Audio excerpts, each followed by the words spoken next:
Boa tarde, Sejam muito bem-vindos, ao nosso segundo encontro do Celebrando a Recuperação neste domingo. E nós gostaríamos de conhecer aqueles que nos visitam pela primeira, segunda ou terceira vez. Existe alguém aqui nessa situação que estejam pela primeira, segunda ou terceira vez conosco? Não havendo, temos aniversariantes, alguém que tenha feito aniversário de nascimento, casamento ou batismo ou alguma outra data que queira agradecer a Deus nesse instante?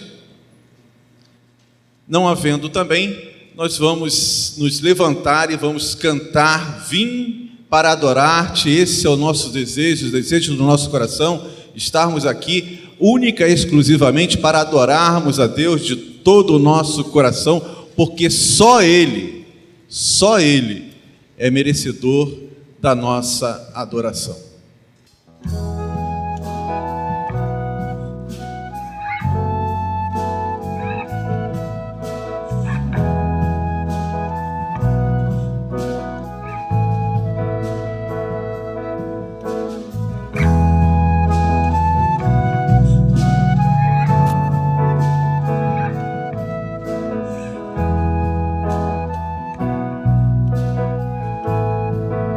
Ao Senhor, dizendo que Ele é a luz do mundo. Vieste à terra para que eu pudesse te ver. Tua beleza me leva a adorar-te.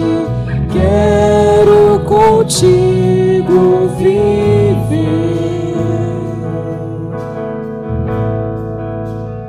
Vim para adorar-te, vim para prostrar-me, vim para dizer que és meu Deus, és totalmente amável, totalmente digno, tão maravilhoso para mim.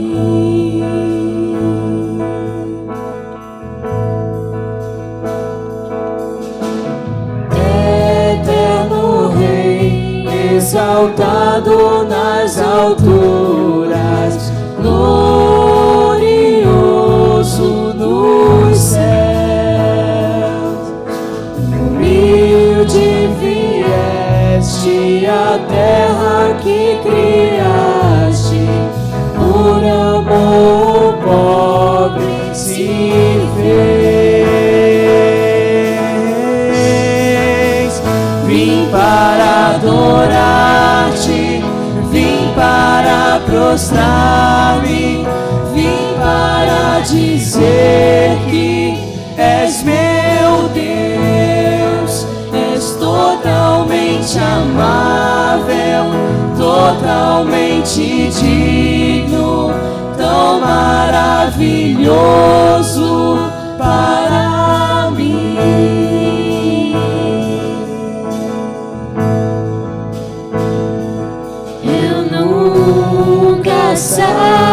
Saberei o preço dos meus pecados lá na cruz. Eu nunca saberei o preço dos meus pecados lá na cruz. Vim para adorar-te, vim para prostrar-me, vim para dizer que és meu Deus, és totalmente amável, totalmente digno, tão maravilhoso para mim. Obrigado a Deus por esse grande privilégio que o Senhor concede a nós seres humanos tão imperfeitos, ó Deus, de podermos nos achegar ao Teu trono da graça para Te render louvores e para Te adorar. Ó Deus, fala aos nossos corações, aquilo que o Senhor tem preparado para cada um de nós. Aquilo que o Senhor sabe, ó Deus, que o teu povo necessita, que a tua igreja necessita ouvir nesta tarde. Em nome de Jesus. Amém. Vamos fazer a leitura, que está no nosso programa de culto. Senhor, Senhor nosso, como é majestoso o teu nome em toda a terra, tu cuja glória é cantada nos céus. A banda está preparada? Mas vocês, poxa, vocês são os jovens, nós somos os velhos, os idosos. Vocês têm que estar ali sempre prontos. Então, vamos de novo, Senhor, Senhor nosso, como é majestoso o teu nome em toda a terra, tu cuja glória é cantada nos céus. Quando contemplo os teus céus, obra dos teus dedos, a lua e as estrelas que ali firmaste, pergunto, que é homem para que com ele te importes? Vamos todos juntos? O Senhor é o refúgio para os oprimidos, uma torre segura na hora da adversidade. Os que conhecem o teu nome confiam em ti, pois tu, Senhor, jamais abandonas os que te buscam. E é com essa certeza no coração que nós vamos continuar na nossa adoração ao Deus.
Irmãos, podem sentar, nós vamos participar nesse instante do nosso momento de fidelidade.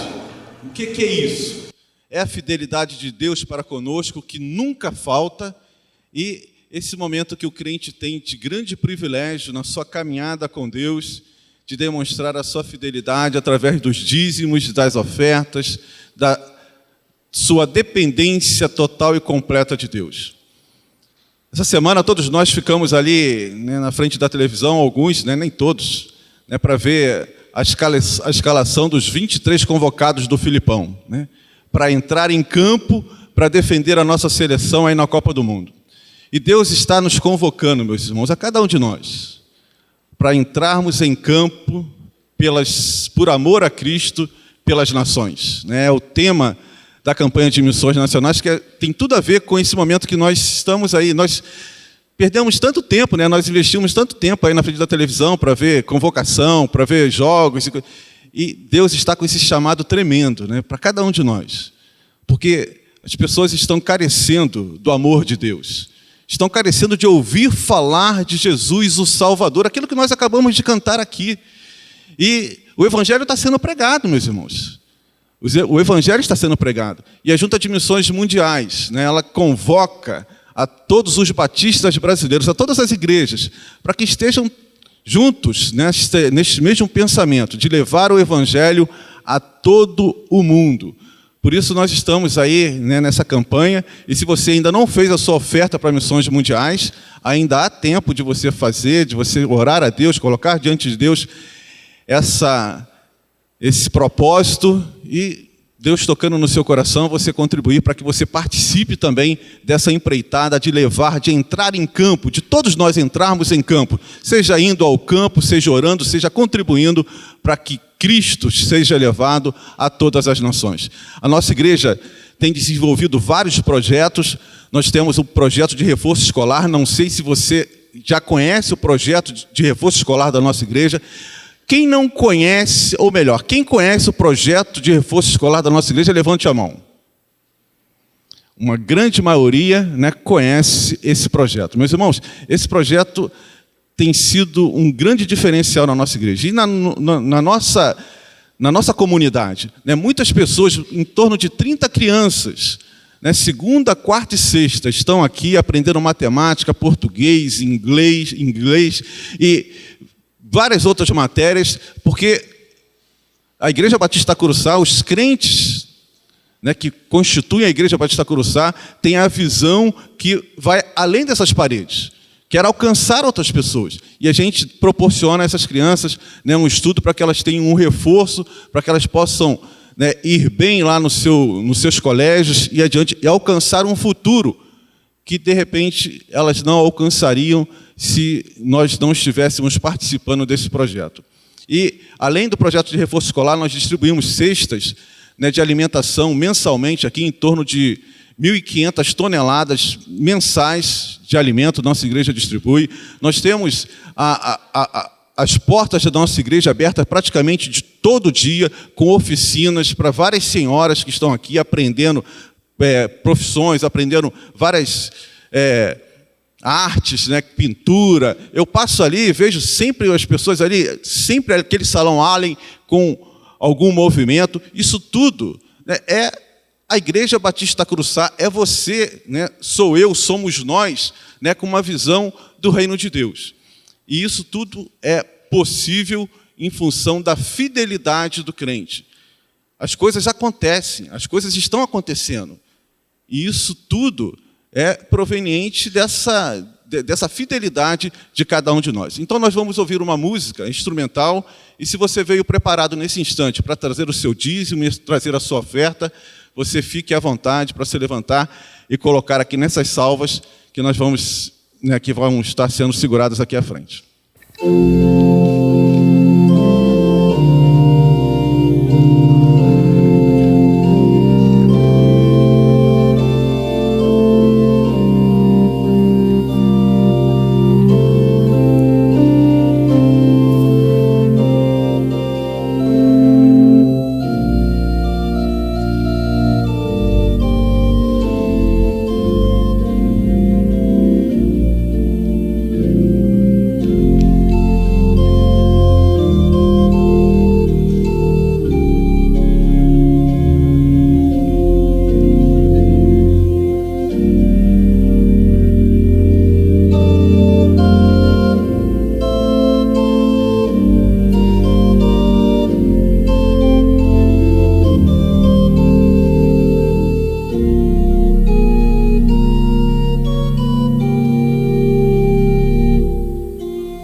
Os irmãos podem levar as salvas, nós vamos nos colocar em pé mais uma vez e vamos cantar em agradecimento a Deus, ser minha vida, ó Deus de poder. Cantar com toda alegria, né, com todo entusiasmo, que somente aqueles que têm Jesus Cristo no coração, que não estão presos às circunstâncias.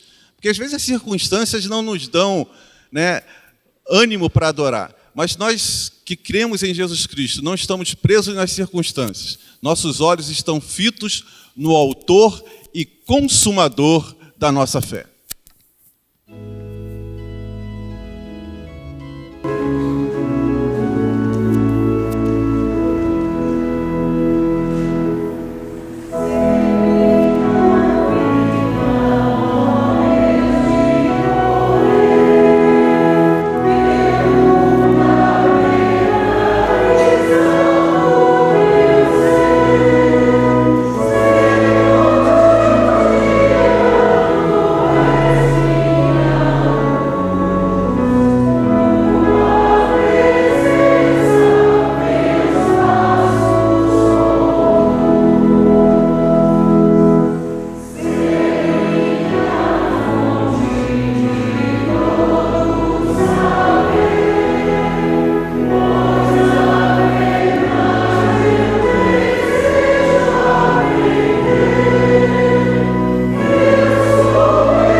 Que possamos ouvir, ó Deus, ouvir aquilo que o Senhor já preparou para cada um de nós. Em nome de Jesus. Amém. Os irmãos podem sentar.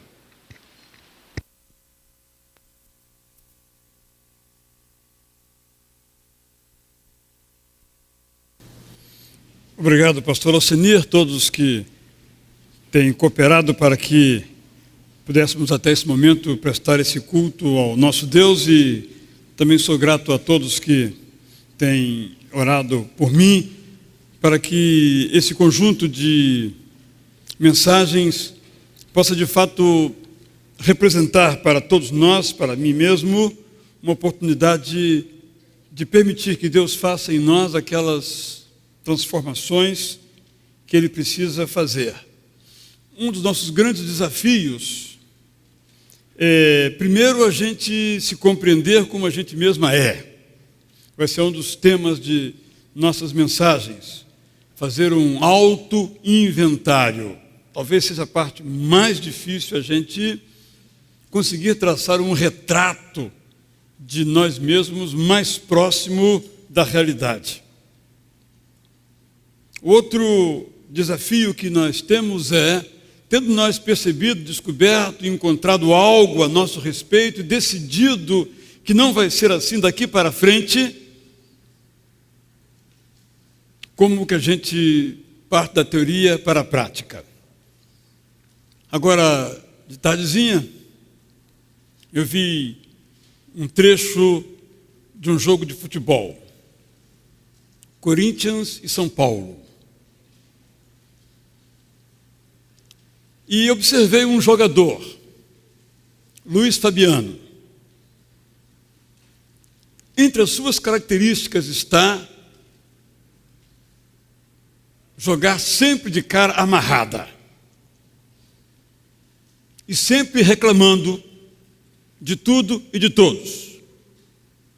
E houve um momento em que ele recebeu uma falta simples que o juiz não marcou, talvez nem falta fosse. Ele imediatamente saiu atrás do adversário até derrubá-lo com força. Eu não conheço o Luiz Fabiano, sei que a esposa dele esposa a fé cristã de maneira bastante profunda. Quanto a ele, não sei, até pode ser que seja. E pode ser que ele já tenha feito uma autoavaliação. Eu preciso mudar esse meu jeito de ser, parar de ser reclamão, parar de reagir com impetuosidade, com violências que me agridem. Mas quando ele percebe, estou supondo, ele já reagiu, já derrubou o outro. Supondo que ele tem o desejo de fazer a mudança, como isso acontece? E supondo que isso também tipifique muitos de nós, como dar os passos. Esse é o nosso tema. E repito, aqui não tem nenhuma fórmula feita que você vai sair daqui com conteúdo e vai colocar em prática. A vida não é assim. Como eu sempre digo, viver não é apertar um botão. Eu quero e acontece. Não é assim. Tem um conjunto de elementos que inclui a gente se conhecer a si mesmo, saber por que age desse modo, para conseguir dar passos com retrocessos. Nós não caminhamos sempre em linha reta e para frente. Às vezes é em linha reta, mas é para trás. Temos que perceber que assim é a realidade e não viver uma certa fantasia sobre nós mesmos e sobre os processos de mudança.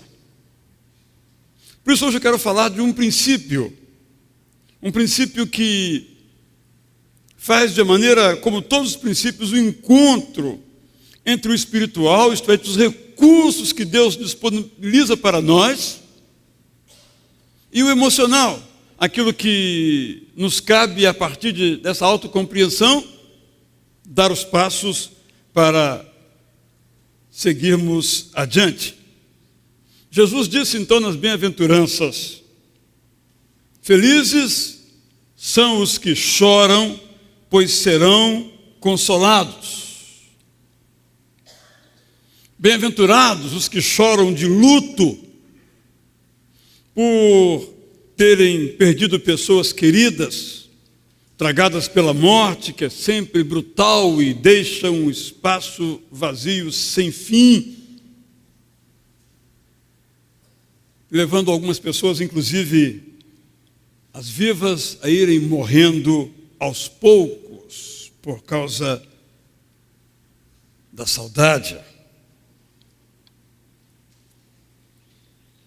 Bem-aventurados os que choram porque perderam coisas importantes, como os que ficaram sem casa, por exemplo, numa tragédia da natureza, ou perderam os seus bens num acidente, ou foram assaltados, por isso choram, são bem-aventurados.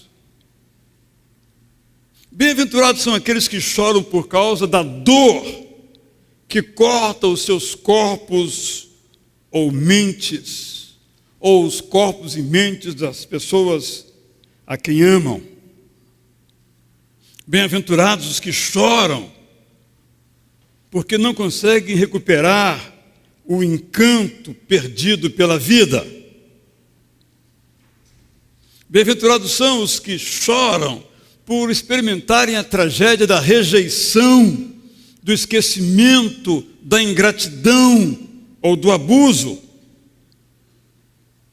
Bem-aventurados são os que choram porque estão sendo perseguidos por causa da sua fé ou por causa das consequências da sua fé. São bem-aventurados os que choram de indignação contra toda forma de injustiça, miséria, violência. Bem-aventurados são os que choram por não conseguirem dar o primeiro passo ou os segundos passos na sua recuperação para terem restaurado em suas vidas a imagem, semelhança de Deus. A esses que assim choram, Deus consola, afirmando, reafirmando, mostrando e demonstrando que são amados por Ele.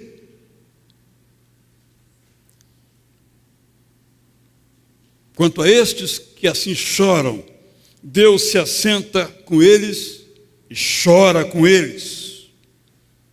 E para encorajá-los, Deus transforma situações adversas. Para os fortalecer, Deus lhes envia pessoas que ficam ao seu lado. Estou, de certo modo, falando dos modos como Deus nos consola, os modos como Deus nos conforta. O choro, portanto, é uma condição que não precisa durar para sempre. O choro consolado por Jesus deve ser apenas uma ponte para uma nova condição, isto é, embora chorando, nós temos que ir além do choro e nos pormos no caminho da recuperação, que é possível, é o princípio de hoje, não importam as condições, não importam os lugares, as áreas de nossa vida, nos relacionamentos, na vida devocional, na sexualidade, na vida financeira, nas nossas emoções em desequilíbrio. Qualquer área de nossa vida que esteja afetada, sejam lembranças tristes, sejam perdas pelas quais nos sentimos culpados, há uma recuperação.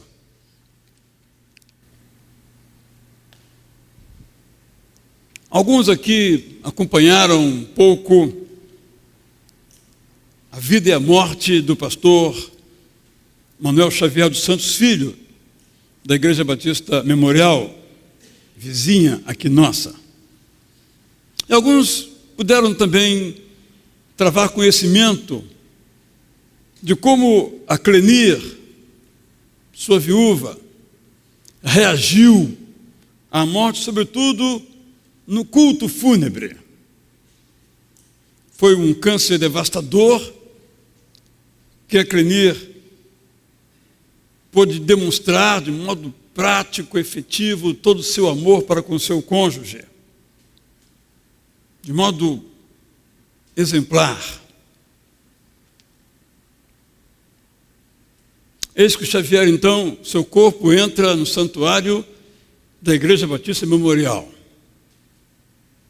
Está colocado lá na frente para um culto de gratidão a Deus.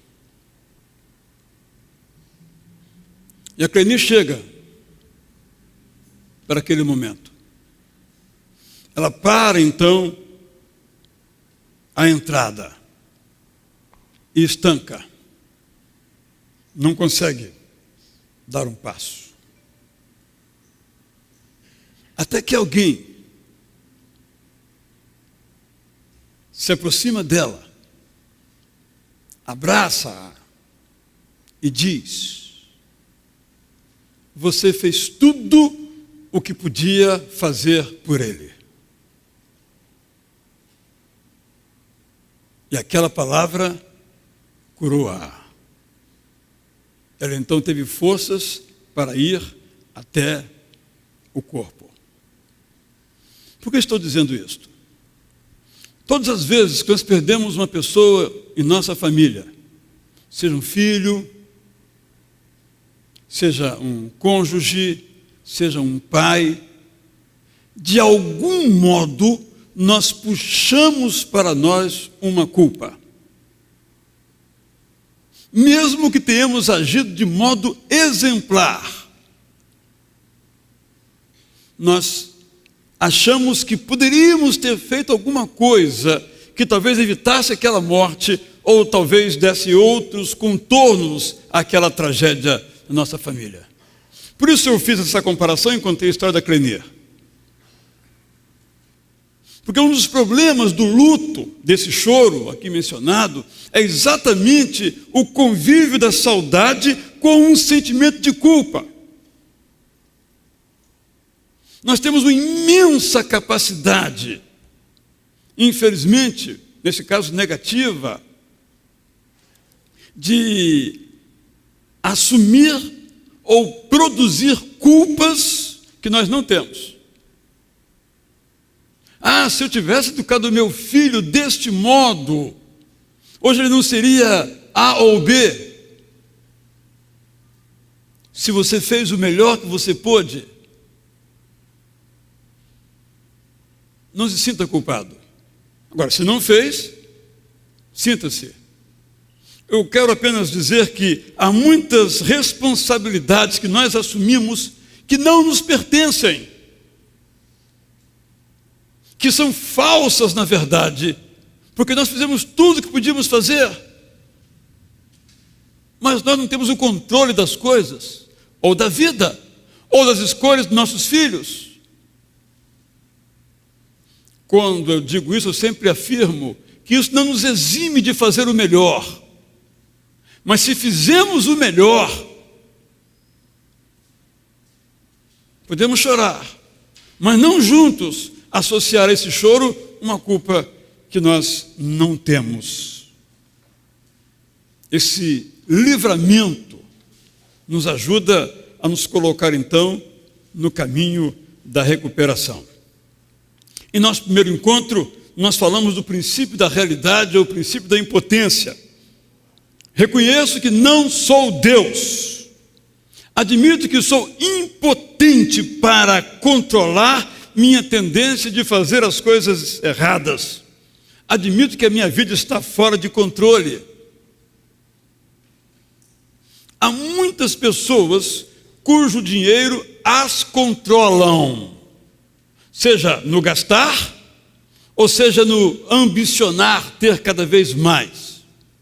Há muitas pessoas que são regidas pelo dinheiro, na sua presença ou na sua ausência, mas não admitem que quem controla a sua vida é o dinheiro. Enquanto não admitem que é o dinheiro que controla a sua vida, o dinheiro continuará controlando a sua vida. Isso se aplica a qualquer área da nossa jornada.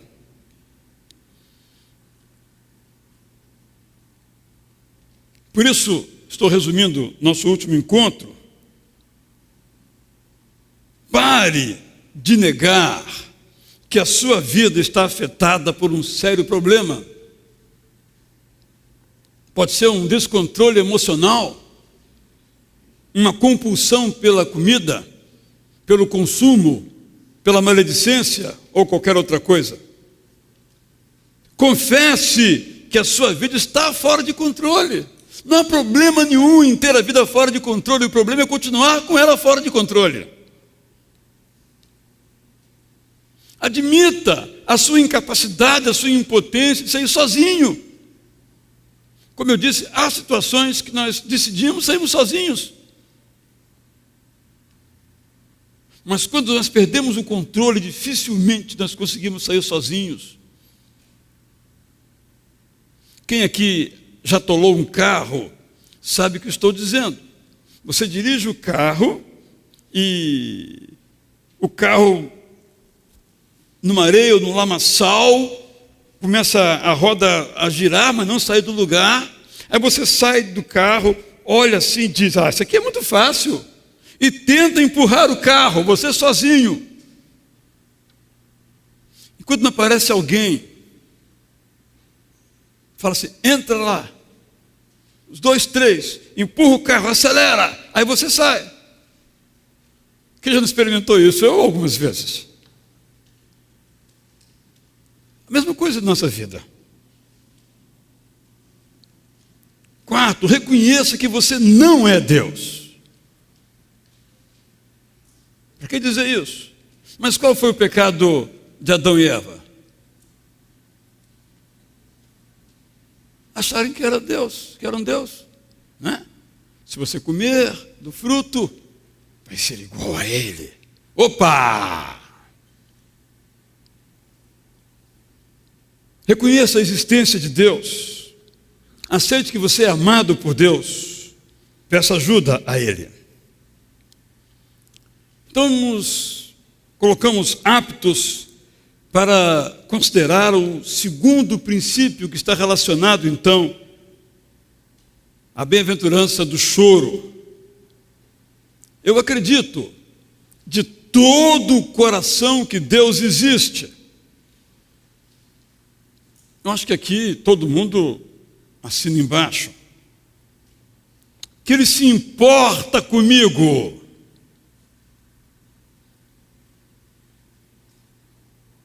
Tenho dúvida se nós sempre acreditamos nisso. E que Ele tem o poder de me ajudar em minha recuperação. O princípio da esperança nos leva então a crer que Deus abre as portas para o nosso desespero sair. Imagine-se preso no lugar, preso nas circunstâncias do seu choro, preso em situações difíceis, no seu campo emocional, no seu campo moral, no seu campo espiritual. Mas você não tem como sair. Tudo fechado, tudo trancado.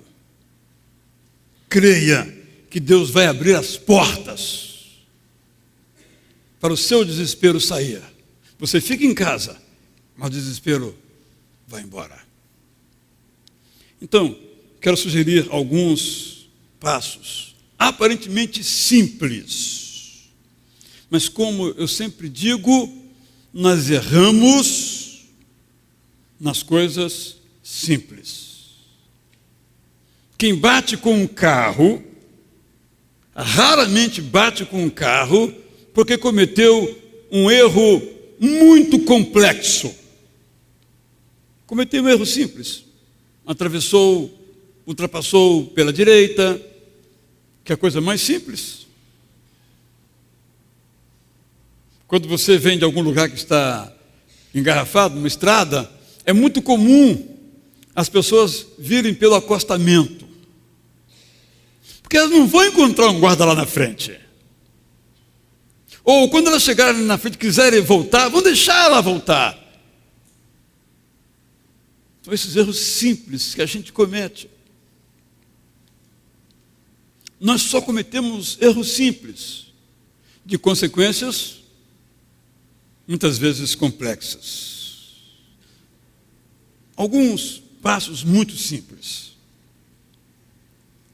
Primeiro, reconheça a sua impotência. Estou me repetindo. Reconheça que você está no fundo do poço. Jesus diz que são bem-aventurados aqueles que se consideram, e assim se reconhecem, incapazes de superar os seus traumas, de anular os seus vícios, de triunfar sobre os seus maus hábitos. Porque enquanto eu achar e você achar que nós somos capazes de vencer essas coisas todas, elas vão continuar nos vencendo. Mas quando eu assumir, eu tiver a coragem de dizer, perdi.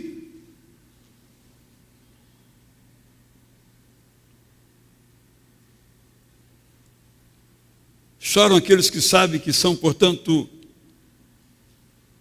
incapazes de superar problemas que pesam sobre as suas vidas e não conseguem superar, então, as suas dificuldades.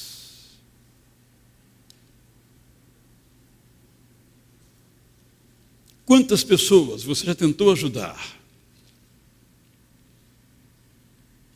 Que você viu que estavam no fundo do poço, mas que no máximo admitiam que estavam na beira do poço. Quem está na beira do poço é só correr. Mas quem está no fundo do poço, não tem como correr. É preciso outro tipo de procedimento para sair do poço. Se você quer, então, fazer na sua vida uma mudança em qualquer área, mudança pequena, mudança grande, creia em Deus. Quando nós lemos o Antigo Testamento, nós observamos que Deus adverte o povo contra 2 pecados, entre vários, mas 2 pecados quase sempre. Um era o pecado da idolatria, evidente por si mesmo. E outro era o pecado da murmuração. E nós observamos que o povo de Israel murmurou a vida toda. E até podemos dizer que até hoje continua murmurando. Que um dos pontos mais interessantes de Jerusalém é o Muro das Murmurações, ou das Lamentações. Pelo menos o seu nome é assim. É uma tendência nossa murmurar. Mas quero eu parar de murmurar? Porque quem murmura não vê o que Deus faz. Quem murmura não tem esperança, não tem horizonte. A murmuração é uma espécie de vício. Se tudo está bem, o murmurador diz: eu não sei, mas tem alguma coisa errada. Porque o seu esquema mental, o seu coração, ele precisa de ter algo para reclamar, para murmurar. É preciso então que ele diz: bem, eu sou murmurador, eu reclamo de tudo, eu sempre procuro um ponto negativo. E diz: eu não quero mais isso para mim. Deus está interessado em resolver o seu problema, seja qual for esse problema, aproxime-se dele com fé. E o autor aos Hebreus diz que quem se aproxima dele tem que se aproximar acreditando que ele existe. Quantas pessoas chegam para a gente e falam assim: se Deus me aparecer aqui diante de mim, então eu vou crer. Aí eu digo: eu duvido. Você vai dizer: não, eu tive alucinação, eu não vi. Porque Deus não aparece para ninguém, não vai aparecer para mim.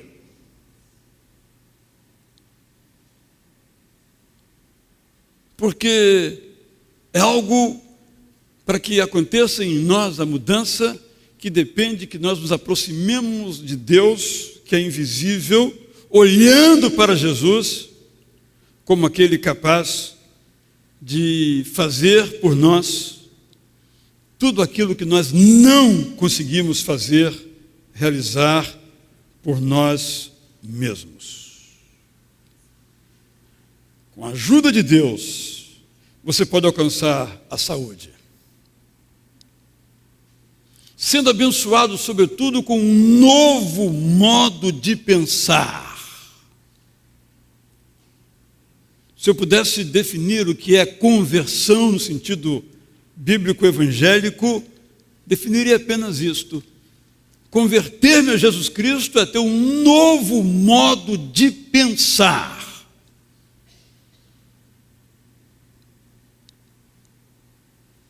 Creia de todo o coração, mas creia com toda a força da razão,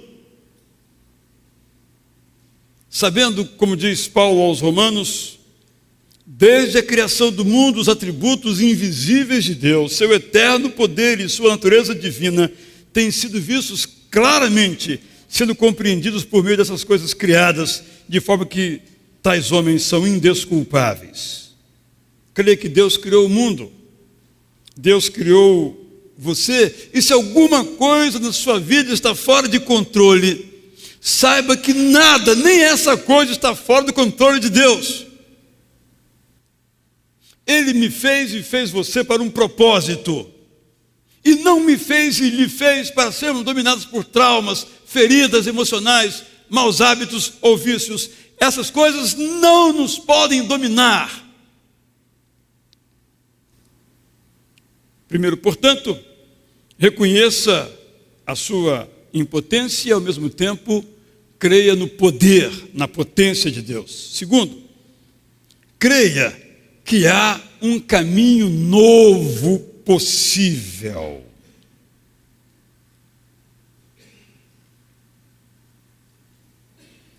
Quem aqui é tijucano do século passado? e alguns aqui são do século passado na Tijuca, entre eles eu me incluo, embora sendo capixaba. Se lembra quem é tijucano, que a rua Santo Afonso terminava, vindo do centro para cá, pouco depois do Bob's. Tinha o Bob's, a CCPL e tinha um muro, onde deve ser mais ou menos a Soriano de Souza, imagino eu. Ali acabava.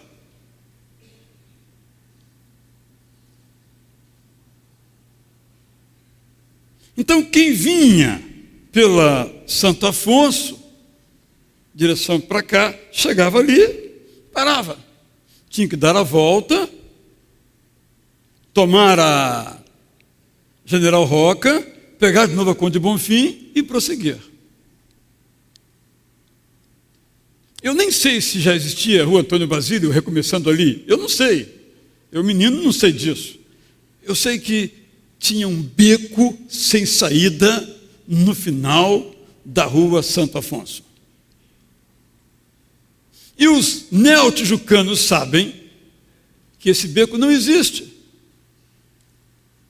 Que a Rua Santo Afonso muda de nome para a Rua Antônio Basílio. Parece uma imagem pouco reveladora, mas ela é profunda para nos dizer exatamente isso. Não há, por causa do poder de Deus, becos sem saída. Se a minha vida é uma rua Santo Afonso, que acaba no nada, no desespero, na falta de solução, se eu chamo Deus para a minha vida, esse beco vai cair e uma rua continuará diante de mim. Há muitas pessoas que acham que chegaram ao fim. Mas há uma saída. Aposte nisso. Faça o seu coração apostar nisso. Faça o seu coração apostar nessa verdade. Faça a sua razão crer. Faça a sua razão ter essa esperança. Seja qual for o seu problema. Lembram-se que aqui não estamos tratando do problema dos outros, mas dos nossos. Porque os nossos problemas não são os outros. Somos nós. Porque os deles, eles resolvam. E os nossos, eles não resolvam. Resolvamos nós.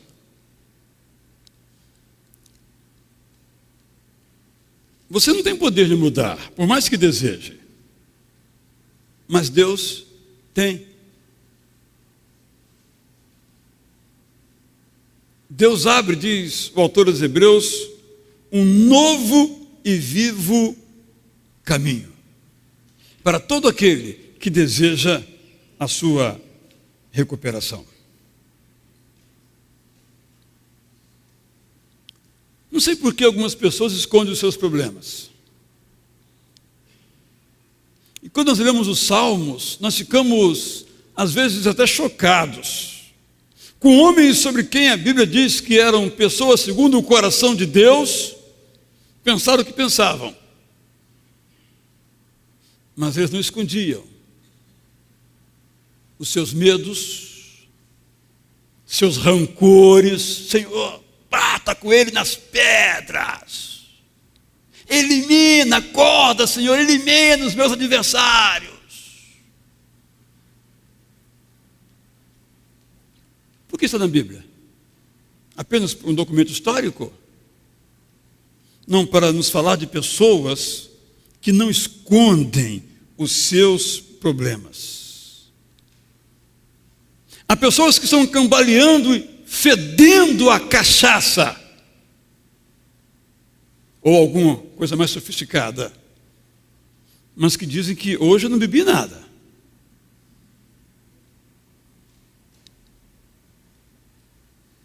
Por exemplo, há pessoas que tem medo de botar o pé do lado de fora. Medo de tudo o que se possa imaginar. Mas não admitem que estão dominados pelo medo, e enquanto se recusarem a ser ajudados, serão dominados pelo medo. Muitas pessoas têm vergonha daquilo que são. Se eu contar a verdade, o que é que vão pensar a meu respeito? O que é que meus irmãos na igreja vão pensar de mim?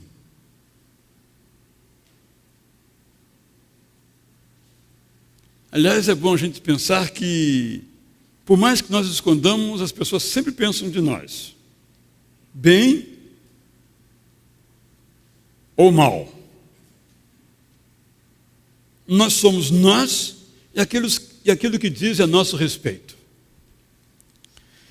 Ontem mesmo encontrou-se comigo filho de um amigo meu, ambos pastores, e ele me perguntou: você continua acordando de noite para ler dicionário? Por alguma razão, alguém me flagrou, no seminário ainda, gente, há sei lá quantos séculos isso, lendo um dicionário de noite, e se espalhou aquilo a meu respeito. Deve ter sido algumas poucas vezes, nada que fosse característico do meu comportamento gramatical. Eu não tenho como me livrar disso. Quer dizer, o filho desse rapaz, que nem nascido era meu colega de quarto, veio me perguntar se eu ainda lia dicionário de noite. Ainda bem que é uma coisa inofensiva, mas às vezes são coisas que nós gostaríamos que não dissesse a nosso respeito, ou por serem falsas, ou às vezes por serem verdadeiras. Eu, como pastor, luto com um grande problema. Algumas pessoas querem ficar bem na fita comigo.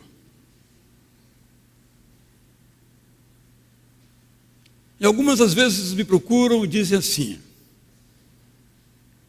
eu nunca entrei num gabinete, como se entrar num gabinete fosse um crime. E outros me fazem jurar que eu não vou contar para ninguém. Eu fico até ofendido, né? E alguns começam a dar voltas. Porque deve pensar o seguinte: se eu falar que tenho esse problema com o pastor, como é que vai ficar a minha imagem com ele? Será que ele vai me chamar para orar lá na frente alguma vez mais? Será que ele vai me cumprimentar? Será que quando eu ficar doente ele vai me visitar? Há pessoas que fazem um marketing da sua imagem.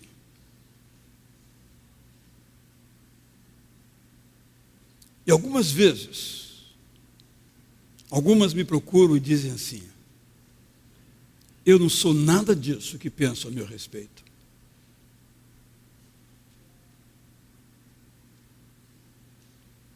Acham que eu sou isso, que eu sou aquilo, isto, aquilo.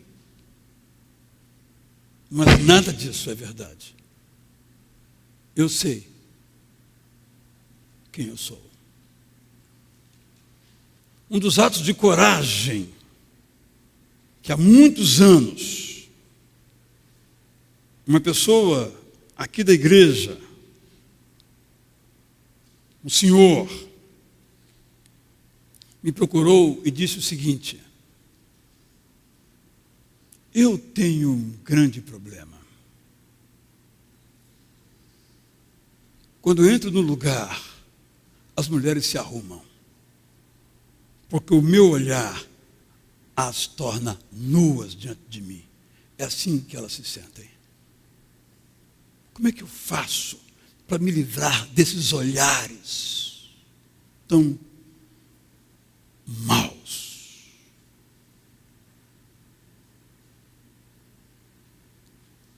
Não conta isso para minha esposa.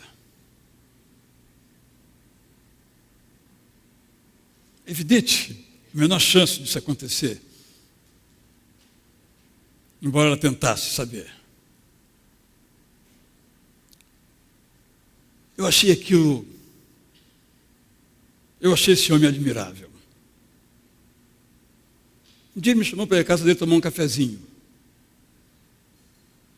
Eu andei vários quilômetros, já era uma outra cidade, para tomar um cafezinho com ele. Que homem admirável. E Deus começou a fazer um trabalho na vida dele.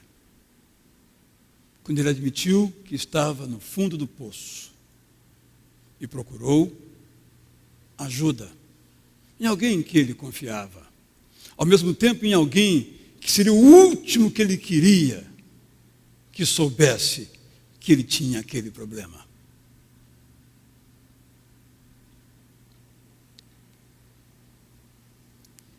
A vergonha nos impede de receber a liberdade.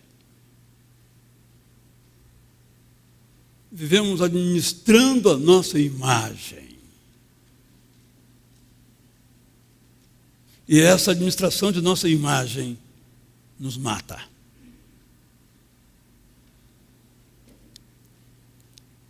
Eu disse, em primeiro lugar, reconheça a sua impotência e creia que Deus pode fazer o desespero sair da sua vida. Eu disse, creia que há um caminho novo possível. E agora digo, espere que o poder gracioso de Deus se manifeste na sua vida. Deseje ser conduzido por Deus para fora dos seus traumas. Deseja ser liberto por Deus dos seus vícios. Deseje ser corrigido por Deus em seus hábitos ruins. A segunda frase do princípio diz que eu creio em Deus de todo o coração. E que Deus está interessado em mim. Como a gente pode saber a extensão do poder de Deus? Tem um jeito. É olhar para o túmulo vazio. É talvez a mensagem mais poderosa do Evangelho. E quem olha para o túmulo em busca de Jesus, como Maria naquela madrugada, não o encontra porque o Pai o tirou de lá. Isso nos enche de esperança.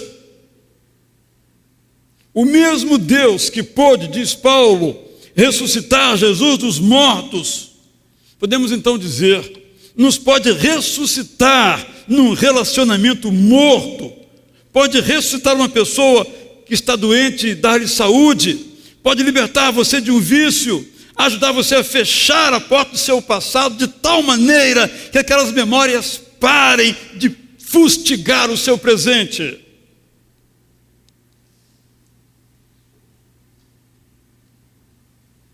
Paulo, em Filipenses 4,13, na linguagem de hoje, diz que nós podemos enfrentar qualquer adversidade com a força que Cristo dá. A força de Cristo em nós produz esperança para enfrentar o medo do fracasso. Grande parte das nossas tentativas hoje não se dá, porque no passado nós tentamos, não conseguimos, e a frustração nos fez pensar que nunca iríamos outra vez conseguir. Mas se você já afirmou que crê de todo o coração que Deus existe, que Ele se importa com você e que Ele tem o poder de ajudar você na sua recuperação,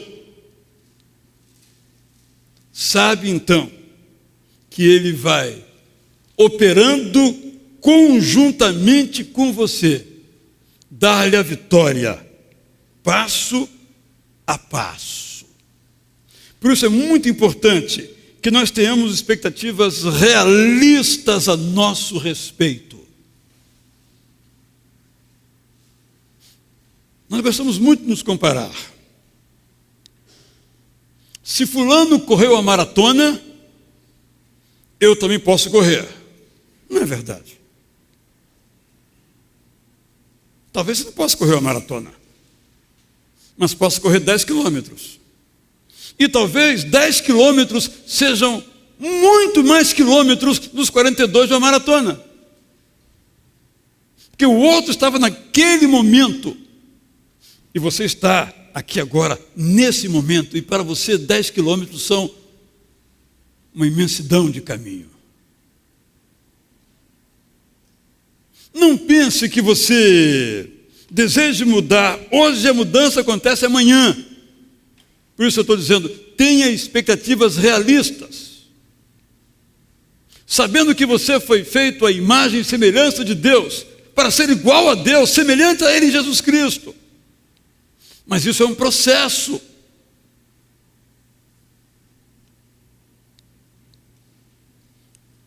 Algumas vezes nós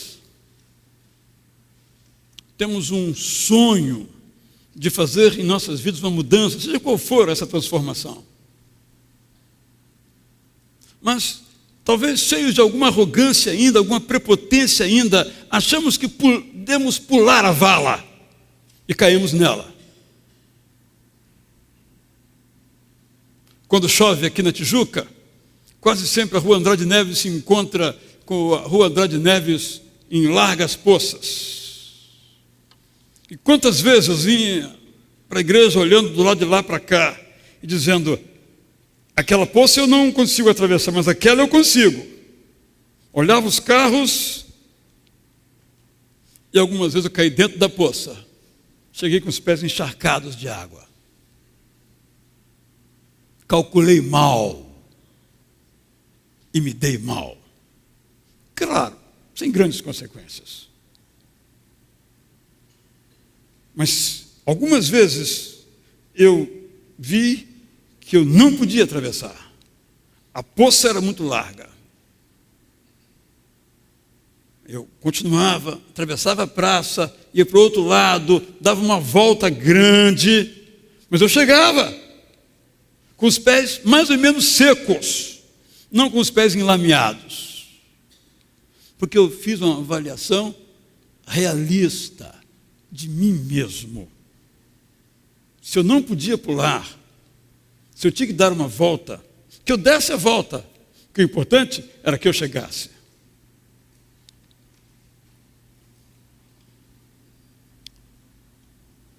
Acredito de todo o coração que Deus existe, que Ele se importa comigo, não importa a minha doença, não importa o meu trauma, não importa o tamanho da ferida, não importa quanto soco deixou marcas, Deus se importa comigo. Eu até diria que se importa mais comigo do que os que não apanharam. Jesus não disse que veio para os doentes? Eu posso até dizer que ele não se importava muito com os sãos, não. O são seguia a sua vida, precisava dele. Ele se importava com os doentes. Naquela cultura, os aleijados, os leprosos, os cegos, os paralíticos, os de mão ressequida.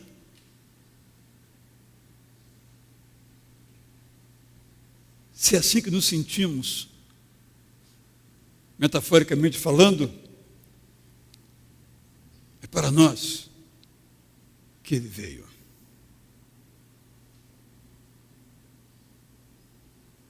Como viver esse princípio? Eu acredito de todo o coração que Deus existe. Eu acredito que Ele se importa comigo. Eu creio que Ele tem o poder de me ajudar em minha recuperação. primeiro passo hoje é crer nisso.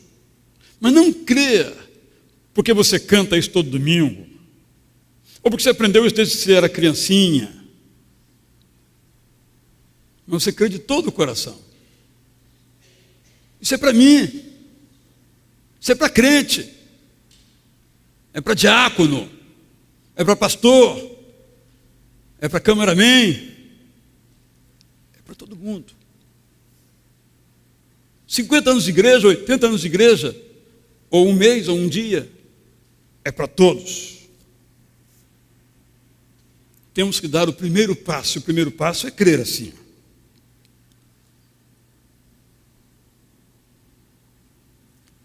Não se preocupe com o que vai acontecer com você amanhã. Amanhã é amanhã. Não se preocupe se não vai conseguir. Você disse que crê de todo o coração que Deus se importa com você. Deus vai cuidar do seu futuro. Talvez algumas pessoas coloquem a mão na boca e dizem: não acredito que você faça isso ou tenha esse problema. Ou talvez alguns, como aconteceu comigo no passado, finalmente encontrei alguém que também tem medo. O mesmo que eu tenho do escuro, disse a pessoa. Claro, são coisas inocentes. Não vou falar os meus medos mais profundos. Não vou me abrir assim completamente com vocês. Vamos pensar o que a meu respeito? Não é verdade? Mas eu também preciso de pessoas, de um grupo, que eu possa falar dos meus temores, das minhas tentações. Todos nós precisamos. Hoje de manhã, o menininho no colo veio me abraçar, todo sorridente, com a camisa do Super-Homem. Eu disse: que bom que você é o Super-Homem, mas tome cuidado, você não pode voar. Você pode cair se você for voar. E aí, você cai e arrebenta todos os seus dentes. Não sei se eu fui bom pedagogo, não sou pedagogo, então... O fato é que ele falou assim, depois ele repetiu: eu não posso voar, senão eu vou quebrar os meus dentes. Nós, às vezes, nos achamos super-homens, super-mulheres, as poderosas, os poderosos. Mas nenhum de nós é poderoso. Paulo nos chama de vasos de barro. O vaso de barro pode ser pintado lindamente. Você pode, inclusive, em alguns deles, pintar o seu cabelo, quem tem. Mas se você tocar nele, arrebenta todo, porque é vaso de barro. Quanto mais fortes nós parecemos, mais frágeis, na verdade, nós somos. Então, pense nesses princípios, nessas realidades. E acredite, estou repetindo para ficar bem claro na sua mente, de todo o coração, que Deus existe. De todo o coração creia que Ele se importa com você. E de todo o coração aceite que Ele tem o poder e o desejo de ajudar você na sua recuperação. E você pode ter a sua vida de volta. Antes de orarmos, também antes de cantarmos, pergunto se há alguém que quer fazer alguma pergunta ou observação. Temos um papel aqui, você pode levantar a sua mão, quem quiser se manifestar, e escrever aqui, eu vou então comentar. Alguém que quer fazer alguma pergunta, alguma coisa que não ficou clara, quer que eu esclareça, diga algo que não falei? Enquanto vocês vão aí se organizando, devo dizer então que o nosso programa Celebrando a Recuperação, isso que estamos vendo aqui agora, é apenas o introito. O programa consiste em depois, em agosto isso vai acontecer, e para tanto após esse culto, um grupo de líderes vai começar já a ser capacitado. Em agosto então vamos começar um grupo de ajuda mútua, um grupo onde você pode falar dos seus medos, dos seus vícios, das suas dores, das suas feridas, dos seus projetos, das suas fragilidades, das suas vitórias, das suas frustrações. Não é um grupo para você ouvir, é para você falar e também ouvir. Há muitos anos eu tenho tido a mais completa convicção, infugível convicção, que nós não podemos ter saúde espiritual sem termos saúde emocional.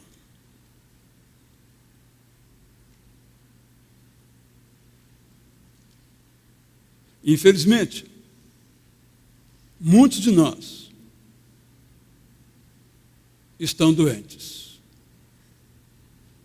E quem está doente das suas emoções, sejam por vícios, feridas e outras situações, não conseguem receber a graça de Deus. Já foi derramada. Está aqui, no alto, ao seu alcance. Mas você pega uma capa de chuva, impermeabiliza o seu corpo, a graça até cai, mas não entra. Ou você põe mais alto um guarda-chuva, daqueles bem grandes,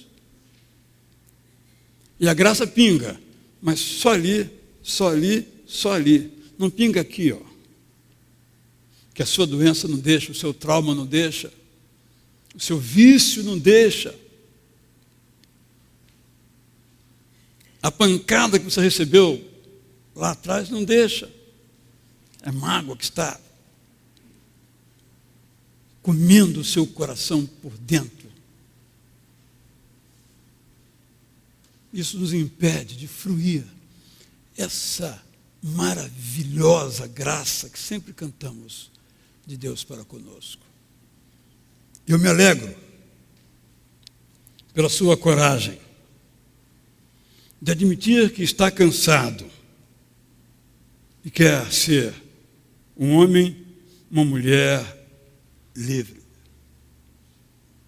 Crendo que Deus tem o poder para destruir hábitos que você não pode destruir.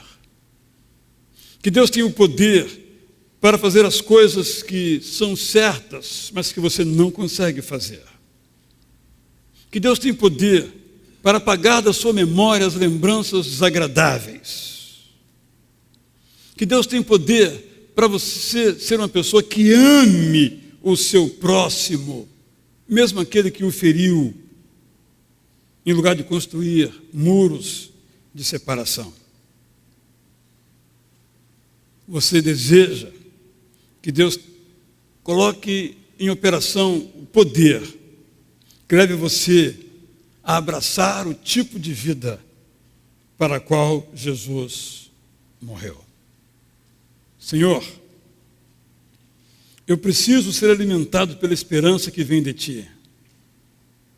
Pai, ensina-me o caminho da serenidade, para que eu possa sofrer as dores de hoje, nunca as de amanhã.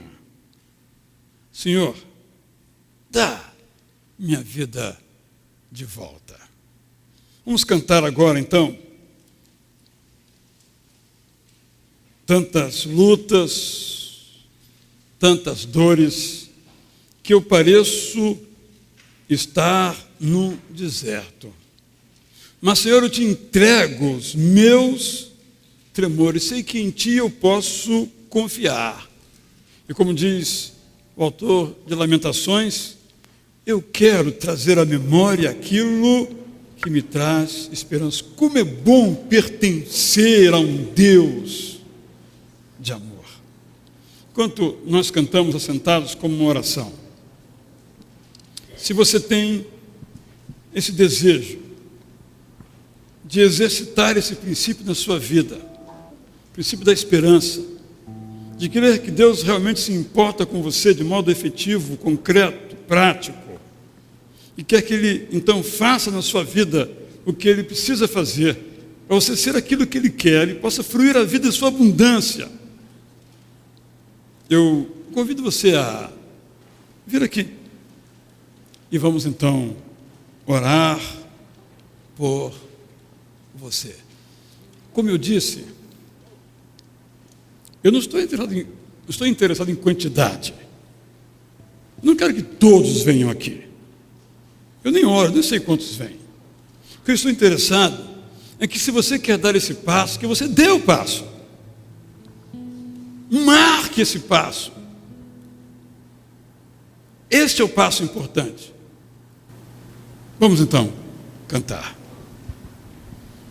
Deus te abençoe mais uma vez.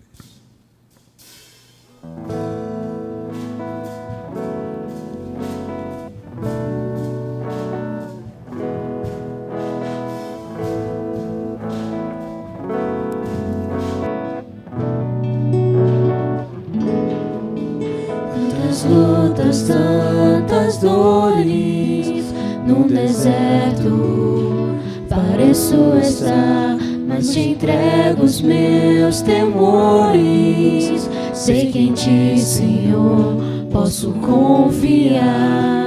Quero trazer à memória aquilo que me traz esperança.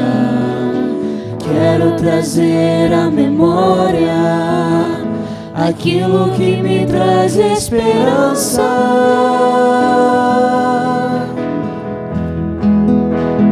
Como é bom poder pertencer ao Deus de amor. Como é bom poder confiar em Tua fidelidade. Eu descanso em Ti, eu espero em Ti, eu Te adoro, Deus de amor.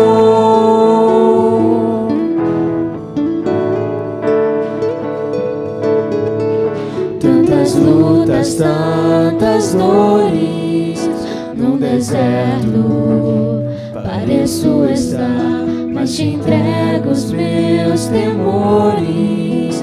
Sei que em Ti, Senhor, posso confiar. Quero trazer à memória aquilo que me traz esperança. Quero trazer à memória aquilo que me traz esperança.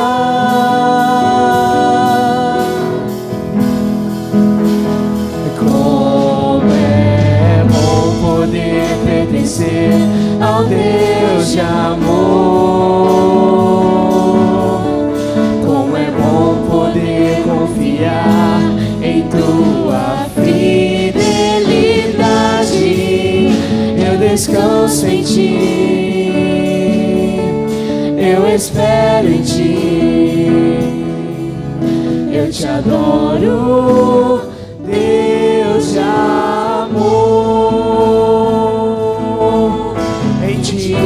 Eu posso me alegrar, com ousadia declarar: o Deus a quem eu sirvo nunca falhou e não falhará, não falhará. Como é bom poder pertencer ao Deus de amor.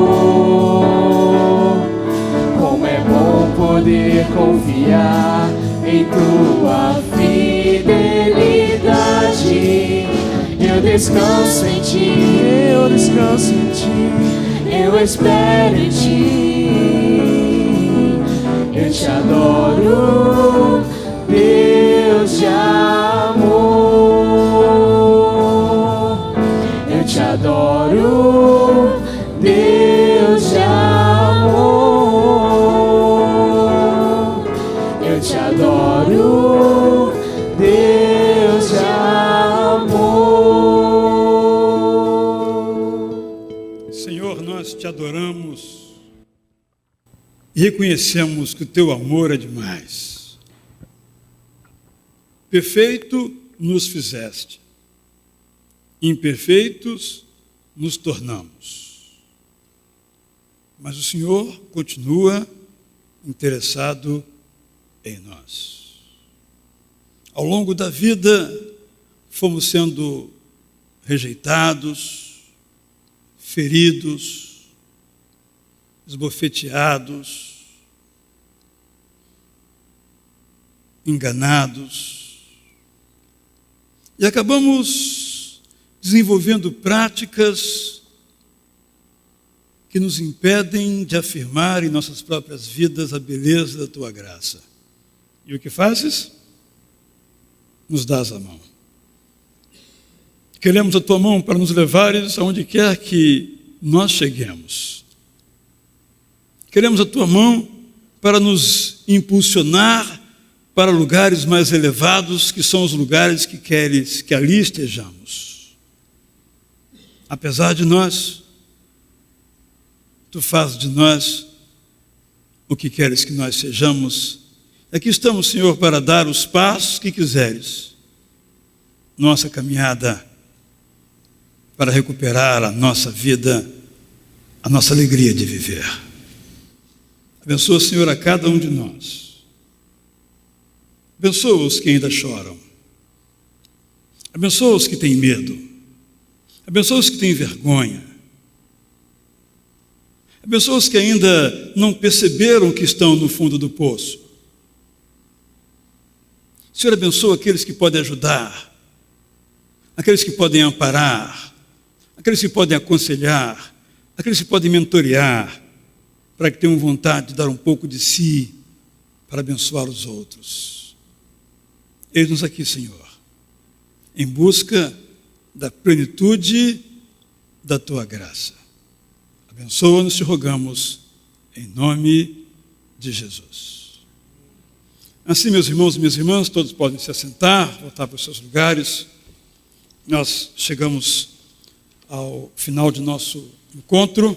Semana que vem, se Deus quiser, nesse mesmo horário, às 5h30, se você não puder chegar pontualmente às 5h30, não tem problema, é importante que você chegue, para nós continuarmos passo a passo, construindo uma compreensão daquilo que Deus pode fazer conosco e também através de nós. Sei que alguns aqui se encontram porque querem ajudar a outros.